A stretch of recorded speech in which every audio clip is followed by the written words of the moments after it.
আসসালামু আলাইকুম আরহামাতুল্লাহি ওয়া বারাকাতুহু। সবাই কেমন আছেন? আশা করি সবাই ভালো আছেন। আজ আপনাদের জন্য নিয়ে এসেছি নতুন গল্পের প্রথম পর্ব। আশা করি গল্পটি আপনাদের ভালো লাগবে। তাহলে চলুন শুরু করা যাক। হঠাৎ আমি দৌড়ে গিয়ে হুজুরের হাত ধরে বললাম, আচ্ছা হুজুর, ধর্ষণের আগে কোন দোয়া পড়তে হয়? হুজুর অবাক হয়ে বলে, ওই মিয়া, এগুলো কি বলেন? আমি বললাম, না মানে সহবাসের আগে তো দোয়া পড়তে হয়, সেটা আমি বিলক্ষণ জানি, কিন্তু ধর্ষণের আগে কি দোয়া পড়া লাগে না? হুজুর বলে, এই মিয়া, কারে ধর্ষণ করবেন? আমার মুখে যাকে ধর্ষণ করব তার কথা শুনে হুজুরের মাথায় হাত। হুজুর বলে, কি তাকে ধর্ষণ করবেন মানে? মিয়া গাঁজা টাজা খাইছেন নাকি? আমি বললাম, আরে হুজুর না, অনেক লম্বা কাহিনী। হুজুর বলে, বলতে থাকেন তো। তারপর আমি আমার বৃত্তান্ত সব খুলে বললাম হুজুরকে। সব শুনে হুজুর বেশ আশ্চর্য হয়। তিনি এবার ভাবনায় পড়ে গেলেন। হুজুর বলে, তারপরও আরেকটু ট্রাই করে দেখেন। আমি বললাম, না হুজুর, অনেক হয়েছে, এবার তো আমি ওকে ধর্ষণ করবই, আপনি শুধু বলে দেন ধর্ষণের আগে কোন দোয়াটা পড়তে হয়। কথাটা শুনে হুজুর যা করলো তার জন্য আমি প্রস্তুত ছিলাম না।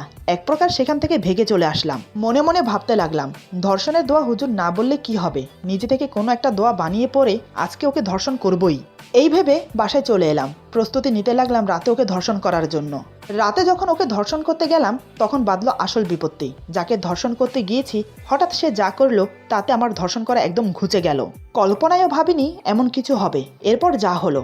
আমার নাম মুবাশির, সবাই আমাকে মুবাশির বলেই ডাকে। তবে আমার আরেকটা নাম আছে যেটা এখানকার কেউ জানে না। কেউ জানে না আসলে আমি কে, একসময় আমি কি ছিলাম। যাই হোক, সেটা ক্রমশ প্রকাশ্য।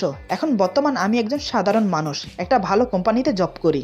ঘরে বাবা আর আমার সৎমা আছে। সৎমা আমাকে নিজের ছেলে কখনোই মনে করতো না, কিন্তু মুখে প্রকাশ না করলেও আকার ইঙ্গিতে বুঝিয়ে দিত আমি তার সৎ ছেলে। প্রায় 10 বছর ওনার সাথে থেকেও যখন ওনার নিজের ছেলে হয়ে উঠতে পারলাম না, তখন থেকে একটা চাকরি নিয়ে তাদের থেকে অনেক দূরে আলাদা থাকতে শুরু করলাম। তবে এত দূরে চাকরি নিয়ে আলাদা থাকার পেছনে আরও একটা কারণ ছিল, সেটা আপনারা গল্পের মাঝেই জানতে পারবেন। যাই হোক, আমার ব্যাপারে কিছু বলে রাখি। আমি দেখতে খুবই হ্যান্ডসাম, উচ্চতা 5 ফুট 6 ইঞ্চি, গায়ের রং উজ্জ্বল ফর্সা, বলতে গেলে সুদর্শন এক যুবক। এখন বর্তমান ভালো একটা কোম্পানিতে ম্যানেজার পোস্টে আছি। একা একটা ফ্ল্যাট নিয়ে নিজের মতো করে থাকি। একা মানুষ, খুব ভালোই নির্ভেজালে জীবন কাটছে। আর বাকি রইল বিয়ে শাদী, এসবে আমার কোনো ইন্টারেস্ট নেই। তবে একসময় ছিল, সেটা অনেক আগে মনের অন্তরালে দাফন করে ফেলেছি। বাট মানুষ যা চায় তা কি কখনো হয়? আমিও চেয়েছিলাম সারা জীবন একা কাটাবো, কিন্তু একজনের কথা রাখতে শুধু কথা না, বলা যায় তার কসম। সে আমাকে তার কসম দিয়ে বলেছিল আমি যেন বিয়ে করে নেই, সব ছেড়ে যেন স্বাভাবিক জীবনযাপন করি। তার কথা রাখতে নিজেকে পরিবর্তন করার জন্য বাসস্থান ছেড়ে অনেক দূরে চলে এসেছি। আমি পেরেছি তার সব কথা রাখতে, শুধু তার একটা কথা রাখার বাকি আছে, সেটা হলো বিয়ে। এখন ভাবছি তার শেষ কথাটাও রাখবো। তাই আমি আমার এক বন্ধুকে বিয়ের কথা বলতেই সে আমার জন্য মেয়ে দেখা শুরু করলো, কিন্তু কাউকে আমার পছন্দ হয় না। এমন একদিন আমাকে ফোন দিয়ে একটা মেয়ে দেখতে যাওয়ার কথা বলে। আমিও বললাম ঠিক আছে, বিকেলের দিকে চলে আসছি। তারপর বিকেলের দিকে আমি আমার বন্ধু দুজনে গেলাম মেয়ে দেখতে। কি বলবো, আমি মেয়েটিকে দেখে আমি চোখ সরাতেই পারলাম না। এক দেখাতেই মেয়েকে আমার পছন্দ হয়ে যায়। তার সৌন্দর্য কোনো অপ্সরা থেকে কম না, রূপের বর্ণনা দিয়ে আমি শেষ করতে পারবো না। মেয়েটি আমার সামনে যতক্ষণ বসেছিল আমি শুধু তাকেই দেখে গেছি। এটা দেখে আমার বন্ধু এবং মেয়ের মা বুঝতে পারলো মেয়েকে আমার পছন্দ হয়েছে। একসময় মেয়েটিকে ভেতরে নিয়ে যাওয়া হলো। মেয়েটিকে ভেতরে নিয়ে যাওয়ার সাথে সাথে মেয়েটির মা আমাকে বলে, বাবা, আশা করি আমার মেয়েকে তোমার পছন্দ হয়েছে। আমি লজ্জায় মাথা নিচু করে আছি, কিছু বলছি না। পাশে থাকা আমার বন্ধু বলে, আন্টি, আমার বন্ধুর আপনার মেয়েকে অনেক পছন্দ হয়েছে। ওর মুখের হাবভাবই বলে দিচ্ছে, দেখুন আন্টি, ওর কিছু চাই না, শুধু মেয়ে হলেই চলবে। এখন আপনি যদি কথা আগে বাড়ান তাহলে ভালো হয়। মেয়েটির মা বলে, সবই তো ঠিক আছে বাবা, কিন্তু ছেলের মা বাবার সাথে একটু কথা বলে নিলে ভালো হয় না? আমার বন্ধু বলে, সেটা আপনি চিন্তা করবেন না, আপনি চাইলে কালকেই ওর মা বাবাকে আসতে বলতে পারি। মেয়ের মা একগাল হেসে বলে, তাহলে তাই হোক, বিয়ের পাকা কথা না হয় ছেলের মা বাবার সাথে সেরে নেব। তখন আমি চুপ করে সব শুনছিলাম, তবে মনের ভিতর কেমন জানি একটা খটকা লাগছে। আমার খুব ইচ্ছে করছে মেয়েটার সাথে আলাদাভাবে কথা বলার। আদতে মেয়েটি বিয়েতে রাজি তো? মনের ভেতরে উসখুসটা আর দমিয়ে রাখতে পারলাম না। আমি বললাম, আমি কি ওর সাথে একটু আলাদাভাবে কথা বলতে পারি? আমার কথাটা শোনার সাথে সাথে মেয়েটির মা যেন বিচলিত হয়ে পড়লেন। তার মুখের ভাব কেমন যেন ফ্যাকাশে হয়ে গেছে। চট করে নিজেকে স্বাভাবিক করে নিয়ে বলে, না বাবা, আসলে আমার মেয়ে খুবই লাজুক প্রকৃতির, তোমার সামনে আসতেই চাইছিল না, এক প্রকার জোর করেই নিয়ে এসেছি। তাই বাবা, আমি ক্ষমা প্রার্থী, তুমি ওর সাথে কথা বলতে পারবে না। উনি কথাগুলো এমনভাবে বললেন যে আমার মনে কোনো সন্দেহ জাগলো না। আমি নিমেষে ওনার কথাগুলো বিশ্বাস করে নিলাম। ব্যাস, তারপর আর কি। পরের দিন মা বাবা গিয়ে বিয়ের দিন তারিখ ঠিক করে এলো। দেখতে দেখতে সেদিনও চলে এলো। ধুমধামের সাথে আমাদের বিয়ে হলো। সবকিছু খুব নর্মালভাবে হয়ে গেল, কোনো প্রকার ঝামেলা হয়নি। বিয়ে হওয়ার পর বউ নিয়ে আমি আমার ফ্ল্যাটের জন্য উদ্যত হলাম। যদিও মা বাবা বলেছিল বউ নিয়ে বাড়িতে ফিরতে, কিন্তু আমি যাইনি। আসলে আমি চাই না আমার সৎমা কোনো প্রকার ঝামেলা করুক। মা বাবাকে বললাম তোমরা না হয় আমার বাসায় আসো, কিন্তু তারা রাগ করে আমার বাসায় না এসে বাড়িতে চলে গেল। যেহেতু আমার বিয়েটা ক্লাবে হয়েছে, তাই আত্মীয় স্বজন সবাই সেখান থেকে বিদায় নিয়ে চলে গেছে। আর মেয়ের বাড়ি থেকে যারা এসেছিল তারাও চলে গেছে বিদায় নিয়ে। যেহেতু মেয়ের ভাই বোন বলতে কেউ নেই, তাই তার সাথে কেউ আসেনি।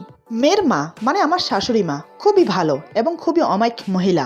বিয়ের দিনই তিনি আমাকে ছেলের মতো স্নেহ করলেন। বিদায়ের বেলা অনেকক্ষণ কান্নাকাটি করে আমাকে বোঝালেন যাতে আমি ওনার মেয়েকে কোনো প্রকার কষ্টে না রাখি। তারপর একসময় বিদায় নিয়ে বউকে নিয়ে গাড়িতে বসলাম। সাথে আমার এক দূর সম্পর্কের চাচাতো ভাইয়ের বউ মানে আমার ভাবি, তিনি আমাদের সাথে গাড়িতে বসলেন। কারণ আমার বাসায় কোনো লোক নেই, আমি একা থাকি। নতুন বউ নিয়ে একা বাসায় ফিরছি, কি করব সেটা আমি জানি না। তাই ভাইয়া ভাবিকে আমার সাথে দিয়ে দিয়েছে যাতে সব দিক তিনি সামাল দিতে পারে। ও আপনাদেরকে তো একটা কথা বলাই হয়নি, মেয়েটি মানে আমার বউ, তার নাম হলো জান্নাতুল ফেরদৌস নোবা। যাই হোক, বউ নিয়ে একসময় বাসায় চলে আসলাম। তখন রাত 11:30 বাজে। গাড়ি থেকে নেমে ভাবি নতুন বউ নিয়ে ভেতরে চলে গেল। নোবাকে হালকা পাতলা কিছু খাইয়ে বাসর রাতে কি কি করতে হয় সব শিখিয়ে দিল। তারপর ফুল দিয়ে সাজানো খাটে বসিয়ে দিল। এরপর ভাবি ওকে আরো কি কি যেন বলতে লাগলো। এসব করতে করতে রাত এখন 12:30। এদিকে আমি ওয়েট করতে করতে অধৈর্য হয়ে পড়েছি। বাসর ঘরে যাওয়ার জন্য আমার যার তর সইছে না। আসলে আপনারা কিছু মনে করবেন না, বিয়ের দিন বাসর ঘরে যাওয়ার জন্য সব ছেলে এক্সাইটেড হয়ে থাকে। তাদের তখন ধৈর্য বলতে কিছু থাকে না। আর এমনিতেও আমার বলতে লজ্জা নেই। আসলে হয়েছে কি, আমি এমনিতেও একটু মেয়াসক্ত ছেলে, মানে বুঝতেই তো পারছেন। যাই হোক, আরো 15 মিনিট পরে ভাবি বের হলো। আমাকে হন্তদন্ত হয়ে পায়চারি করতে দেখে ভাবি মুচকি হাসলো। এরপর আমার সামনে এসে বলে, কি গো দেবরজি, তোমার দেখছি তর সইছে না, মনে হচ্ছে বাসর ঘরে যাওয়ার জন্য উতলা হয়ে আছো। আমি লজ্জা পেয়ে মুচকি হেসে মাথা নিচু করে মাথা চুলকিয়ে বললাম, না মানে ইয়ে। ভাবি একগাল হেসে বলে, হয়েছে হয়েছে, আর লজ্জা পেতে হবে না, যাও, তোমার জন্য যে তোমার মহারানী অপেক্ষা করছে। আমি এবার মাথা তুলে একগাল হেসে আর দাঁড়ালাম না। মনে মনে একরাশ উৎসাহ নিয়ে এগোতে লাগলাম বাসর ঘরের দিকে। এক প্রকার লুঙ্গি ডান্স দিয়ে বাসর ঘরে ঢুকলাম। কতদিনের মনের আশা আজ পূর্ণ হবে। আজ বউকে মনের মতো করে ভালোবাসবো, চুমো দিয়ে দিয়ে ভরিয়ে দেব। ওর নাকে, চোখে, কপালে, গালে, ওর ঠোঁটে চুমো খাবো। ওর প্রতিটা অঙ্গে অঙ্গে ভালোবাসার পরশ ছড়িয়ে দেব। ওর ঘাড়ে কিস করে দুই বক্ষ যুগলের মাঝে মুখ গুজবো। ওর প্রতিটা স্পন্দনের শব্দ কান পেতে শুনবো। আমার বাহুতে শক্ত করে জড়িয়ে ধরে ভালোবাসার কথা বলবো। ইস, ভাবতেই কেমন কেমন জানি লাগছে। মনে মনে এসব ভেবে বউয়ের পাশে বসে বউয়ের হাত ধরতে যাব। হঠাৎ বউ আমাকে ঠাস ঠাস করে দুটো থাপ্পড় মেরে দিল। আমি তো পুরোই বেকুব হয়ে গেছি। এটা কি হলো? বউ রক্তজবা চোখ নিয়ে আমার দিকে তাকিয়ে আছে। এমন মনে হচ্ছে ওর চোখ থেকে যেন আগুন ঝরছে, এই মুহূর্তে আমাকে ভর্ষ করে দেবে। কিন্তু আমি কি করেছি? আমার অপরাধী বা কি সেটাই বুঝতে পারলাম না। আমি হাঁ করে করুণ দৃষ্টিতে ওর দিকে তাকিয়ে রইলাম। তার চোখে মুখে ফুটে উঠেছে অসংখ্য রাগ আর ঘৃণা। গালে হাত ডলতে ডলতে বললাম, তুমি আমাকে থাপ্পড় মারলে কেন? আমি কি করেছি? যে ছেলে স্পষ্টভাবে কথা বলে সে আজ ভয়ে তোতলাচ্ছে। নোবা লাল চোখ বড় বড় করে আমার দিকে তাকিয়ে আছে। হঠাৎ আমাকে কিছু বুঝতে না দিয়ে আমাকে ধাক্কা মেরে বলে, ওঠ ওঠ বলছি, তোর সাহস কি করে হয় আমার পাশে বসার? আমি না উঠে একটু দূরে সরে বসলাম। ওর কথা শুনে আমার মাথায় যেন আসমান ভেঙে পড়লো। এক নিমেষে আমার সব স্বপ্ন আশা ভেঙে গেল। কি ভেবেছিলাম আর এখন কি হচ্ছে? আমি বললাম, এমন কেন করছো? আমাদের তো বিয়ে হয়েছে। নোবা বলে, মাই ফুট, তোর বিয়ে? কিসের বিয়ে? হ্যাঁ, কিসের বিয়ে? আমি এই বিয়ে মানি না। আমি ওর কথা শুনে সত্যি অবাক হলাম। বিয়ে মানে না মানে? এটা কেমন ধরনের কথা? আমি বললাম, এই বিয়ে মানো না মানে? 3 বার কবুল পরে কোরআন সাক্ষী রেখে আমাদের বিয়ে হয়েছে। বিয়েতে উপস্থিত সবাই জানে, তাহলে তুমি এই বিয়ে মানো না কেন? আর এটা ভুলে যেও না, বর্তমান আমি তোমার স্বামী। নুবা বলে, সবাইকে সাক্ষী রেখে বিয়ে করলেও আমি এই বিয়ে মানি না, আর তোকে স্বামী হিসেবে কখনোই মেনে নেব না। আমি বললাম, কিন্তু কেন? নুবা বলে, কারণ আমার বয়ফ্রেন্ড আছে, আমি অন্য একজনকে ভালোবাসি। ওর মুখে এই কথা শুনে আমার বুকের ভেতরটা মোচড় দিয়ে উঠল। যদি ও অন্য কাউকে ভালোবাসে তাহলে আমাকে বিয়ে করলো কেন? আমি বললাম, তাহলে আমাকে বিয়ে করলে কেন? নুবা বলে, আমি এই বিয়ে করতে চাইনি, মা আমাকে জোর করে বিয়ে দিয়ে দিয়েছে, তবে আমি এই বিয়ে মানি না। না তোকে স্বামী হিসেবে মানি, তাই বলছি আমার থেকে দূরে থাক। আমার ধারে কাছে আসার, এমনকি আমাকে স্পর্শ করার সাহস দেখাবি না, তাহলে কিন্তু আমার থেকে খারাপ আর কেউ হবে না। আপাতত আমি এখানে থাকবো, আর আমাকে ডিভোর্স দেওয়ার তাড়াতাড়ি ব্যবস্থা কর, তারপর আমি আমার বয়ফ্রেন্ডকে বিয়ে করব। ওর কথা শুনে আমি ওর দিকে অপলকভাবে তাকিয়ে রইলাম। আপনারা কি ভাবছেন আমি ওর কথা চুপচাপ মেনে নেব? কখনোই না। ওকে আমি বিয়ে করেছি, ও আমার বিবাহিত স্ত্রী। এত সহজে তো আমি হার মানব না। আমি প্রতিনিয়ত চেষ্টা করব ওকে নিজের করে পাওয়ার জন্য। মনে মনে এসব ভেবে আমি বললাম, ঠিক আছে, রাত অনেক হয়েছে, ঘুমিয়ে পড়ো। এই বলে আমি খাটের একপাশে শুতে গেলাম। অমনি নুবা বলে, এই এখানে না, সোফায় গিয়ে ঘুমা। আমি কিছু না বলে চুপচাপ গিয়ে সোফায় শুয়ে পড়লাম। সত্যি বলতে আমি ওর তুই তুকারি ব্যবহারে একটু ঘাবড়ে গিয়েছি। নুবা আমার দিকে কিছুক্ষণ তাকিয়ে থেকে শুয়ে পড়লো। এদিকে আমি মনে মনে ভাবছি, বউকে নিজের করে পেতে হলে বউয়ের কথা মতো চলতে হবে। তাই আমি মনে মনে সিদ্ধান্ত নিলাম, বউ যা বলবে তাই শুনবো। নানান কথা ভাবতে ভাবতে ঘুমিয়ে পড়লাম। সকালবেলা ঘুম থেকে উঠে দেখি বউ আমার গোসল করে এসে ড্রেসিং টেবিলের সামনে বসে ভেজা চুল আঁচড়াচ্ছে। এটা দেখে আমার চোখ ছানা ভরা হয়ে গেল। কি বলবো, এত অপূর্ব লাগছে ওকে যে ভাষায় প্রকাশ করতে পারবো না। আমার তো লোভ হচ্ছে যে পিছন থেকে ওকে গিয়ে জড়িয়ে ধরি, কিন্তু সাহস হচ্ছে না। কাল রাতে তো কিছু না করেও দুটো থাপ্পড় খেলাম। কথাটা মনে হতেই অজান্তে গালে হাত চলে গেল। না ভাই, দরকার নেই। মজা খেতে গিয়ে আবার সাজা না ভুগতে হয়। ধীরে ধীরে যা করার করতে হবে। এসব নানান কথা ভেবে আমি ফ্রেশ হতে চলে গেলাম। এভাবে কাটতে লাগলো দিন। নুবা নিজের মতো করে থাকে, আমার কোনো খেয়াল রাখে না। ঘন্টার পর ঘন্টা আমার সামনে বয়ফ্রেন্ডের সাথে কথা বলে, কিন্তু আমি ওকে কিছু বলতে পারি না। ওর সব অবহেলা মুখ বুজে সহ করে যাই, কারণ আমি যে ওকে বড্ড বেশি ভালোবেসে ফেলেছি। ওর মিষ্টি মুখের দিকে তাকালেই সব ভুলে যাই। ওকে কিছু বলতে গিয়েও বলতে পারি না। তবে কতক্ষণ ধৈর্য ধরে থাকতে পারি। ওর সৌন্দর্য যে ক্ষণে ক্ষণে আমাকে পাগল করে দিচ্ছে। মাঝে মাঝে নিজেকে ধরে রাখতে অনেক কষ্ট হয়ে যায়, কিন্তু সাহস হয়ে ওঠে না ওকে কাছে পাওয়ার। মনে মনে ওকে কাছে পাওয়ার কামনা বাড়তে লাগলো।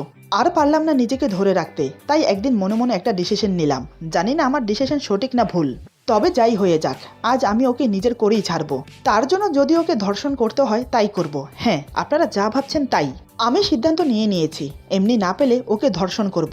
আমার স্ত্রী, আমি জোর করে ওর সাথে শারীরিক সম্পর্ক করতেই পারি। এটা ধর্ষণের পর্যায়ে পড়ে না, কিন্তু জোর করে শারীরিক সম্পর্ক করাটাকে ধর্ষণই বলে।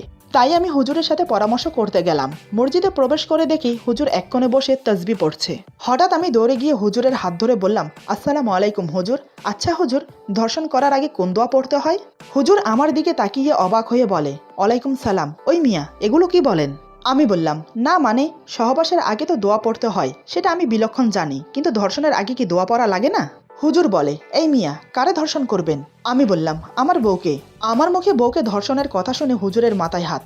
হুজুর বলে, কি বউকে ধর্ষণ করবেন মানে? মিয়া গাজা টাজা খাইছেন নাকি? আমি বললাম, আরে হুজুর না, অনেক লম্বা কাহিনী। হুজুর বলে, বলতে থাকেন তো। আমি বললাম, হুজুর আসলে কিছু মনে করবেন না। ছোট থেকে আমি একটু মেয়েদের প্রতি আসক্ত, তাই বিয়ে করে নিতে চেয়েছি খুব জলদি। বাবা মাও আমার কষ্ট বুঝে বিয়ে দিয়ে দিয়েছে, কিন্তু সমস্যাটা দাঁড়ায় বাসর রাতে এসে। কি বলবো হুজুর, বেয়াদবি নেবেন না। আমি তো পুরোই লুঙ্গি ডান্স দিয়ে ঢুকি বাসর ঘরে। ঢুকে বউয়ের ঘুমটা সরাতেই দেখি বউ তো আমার চরম সুন্দরী, কিন্তু ঘুমটা ওঠানোর সাথে সাথে বউ আমাকে ঠাস ঠাস করে দুটো থাপ্পড় মেরে বলে, ওই বেটা, মেয়ে দেখলে হোঁশ থাকে না? আমি বললাম, না মানে তুমি তো আমার বউ। বউ বলে, ধুর, আমি তো মায়ের চাপে পড়ে বিয়ে করেছি। আমি বললাম, কি? বউ বলে, হ্যাঁ, আর আমার বয়ফ্রেন্ড আছে, সো আমার কাছে আসার একদম চেষ্টা করবি না। হুজুর আমি তো একদম শেষ, নতুন বউয়ের কাছে চর খেলাম, তার উপর তুই তাই ব্যবহার, মানা যায় কি? হুজুর বলে, না না, একদম মানা যায় না। আমি বললাম, সেখান থেকে শুরু। প্রতিদিন সকালে গোসল শেষ করে এসে মাথার চুল ছেড়ে আয়নার সামনে দাঁড়ায়। বিশ্বাস করুন হুজুর, মনে হয় ও যেন মানুষ না, খাস পরি। আমি সহ করতে পারি না হুজুর। রাতে যখন সে আমার পাশে শুয়ে থাকে আমি সহ করতে পারি না, তো এই অবস্থায় আমি ধর্ষণ করব না তো কি করব? সব শুনে হুজুর বেশ আশ্চর্য হয়। তিনি এবার ভাবনায় পড়ে গেলেন। হুজুর বলে, তারপর আরেকটু টাইম দিতে পারেন। আমি বললাম, না হুজুর, অনেক হয়েছে, এবার তো আমি ওকে ধর্ষণ করবই। আপনি শুধু বলে দেন ধর্ষণের আগে কোন দোয়াটা পড়তে হয়। হুজুর মনে মনে বলে, হাই আল্লাহ, জীবনে এটা দেখারও বাকি ছিল, এই প্রথম দেখলাম বউকে ধর্ষণ করতে হুজুরের কাছে পরামর্শ নিতে কাউকে আসতে। হুজুর চুপ করে আছে দেখে আমি বললাম, কি হলো হুজুর, বলেন না। এবার হুজুর রেগে দাঁড়িয়ে বলে, ওই মিয়া, ধর্ষণ করার দোয়া হয় নাকি? দেখুন এটা কিন্তু ঠিক না। আমি আর হুজুরের মুখের উপর কথা বলতে সাহস পেলাম না। সেখান থেকে কোনো মতে বেরিয়ে এলাম।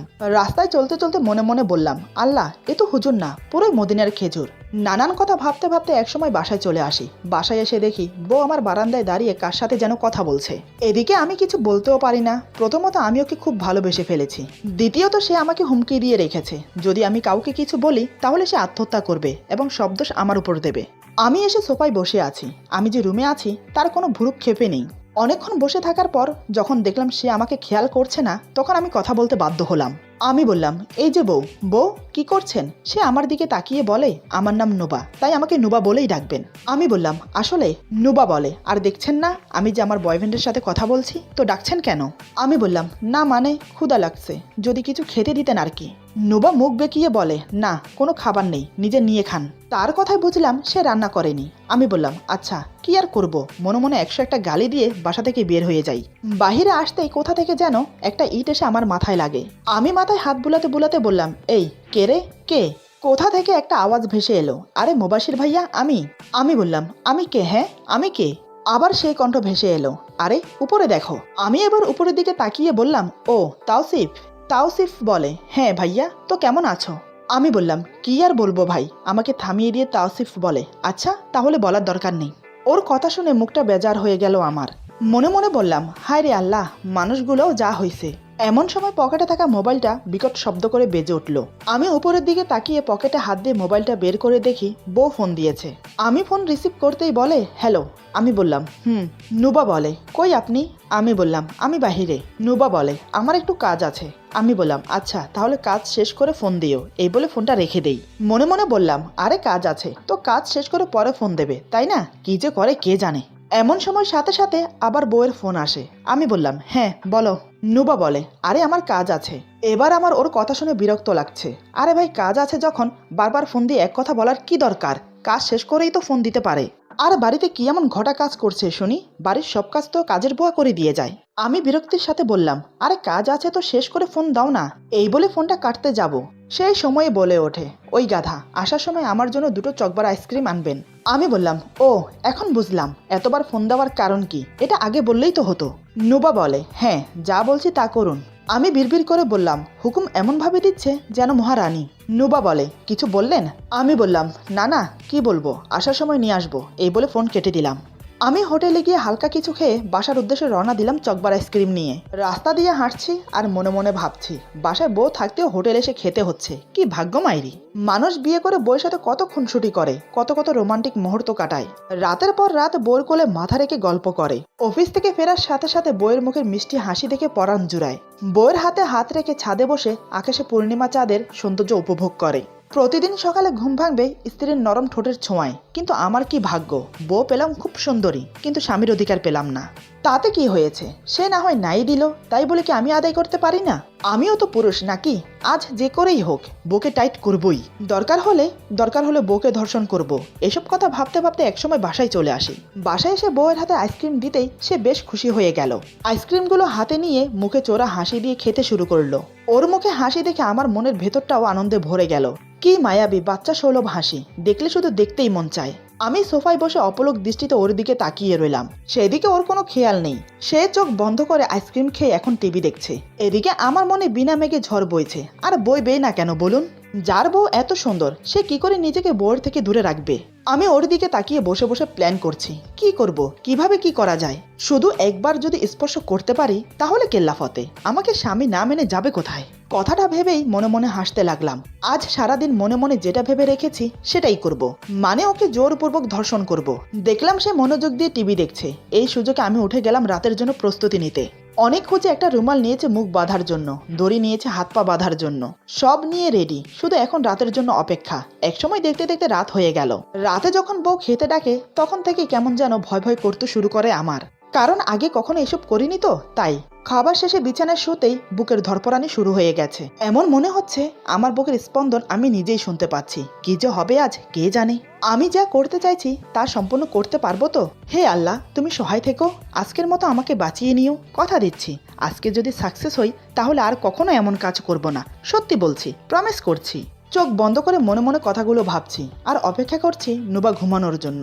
কতক্ষণ সময় হয়ে গেল জানি না। ঘড়িতে এখন অনেক রাত, এখনই মোক্ষম সময়। এটা ভেবে ধীরে ধীরে আমি কোনো রকম উঠে গেলাম। তারপর রুমাল আর দড়ি নিয়ে এক পা দুপা করে ওর দিকে এগোতে থাকি। আর মনে মনে বলতে থাকি, সরি বউ, মাফ করে দিও, কিন্তু আমাকে ভালোবাসার কেউ নেই। তুমি ভালো না বাসলে কে বাসবে আমাকে বলো? তাই এই পথ বেছে নিতে হচ্ছে। মাফ করে দিও আমাকে। মনে মনে কথাগুলো বলছি আর বউর দিকে যত এগোচ্ছি তত আমার ভয় বাড়ছে। হঠাৎ কিছু একটা মনে আসতেই থমকে দাঁড়াই। আরে, বউকে ধর্ষণ করবো ঠিক আছে, কিন্তু কোনো একটা দোয়া তো পড়তেই হবে। কি দোয়া পড়ি এখন? হুজুরের কাছে তো গেলাম, কিন্তু হুজুরও তো কোনো দোয়া দিল না। ধুর ধুর, যতই বউয়ের কাছে যাচ্ছি ততই যেন ভয় বাড়ছে। যদি কোনো দোয়া না পড়ি তাহলে মনে হয় সমস্যা হবে। হুজুর দোয়া না বললে কি হয়েছে, আমি নিজে থেকে কোনো একটা দোয়া বানিয়ে নেই। কি হতে পারে ধর্ষণের মন্ত্র? আকা সুমসুম তুম ধর্ষণ হুয়াম তুম। হ্যাঁ, পেয়ে গেছি। আকা সুমসুম তুম ধর্ষণ হুয়াম তুম। এই মন্ত্র পড়ছি আর বউর দিকে এগোচ্ছি। বউয়ের খুব কাছে চলে গেলাম। এবার বউয়ের হাত বাঁধার পালা। যখনই বউয়ের কাছে গিয়ে বউয়ের হাত বাঁধবো, হঠাৎ দেখি বউয়ের চোখ খোলা। এমা, বউয়ের চোখ খোলা তো। মনে মনে যে ভয়টা পেলাম সেটাই হলো। হায় আল্লাহ! এবার আমাকে ভাববার বা আমাকে বলার সুযোগ না দিয়ে হঠাৎ সে যা করলো, তাতে করে আমার ধর্ষণ করার শখ একদম ঘুচে গেল। এমন কিছু হবে আমি বুঝতে পারিনি। কি থেকে যে কি হয়ে গেল, এরপর যা হলো।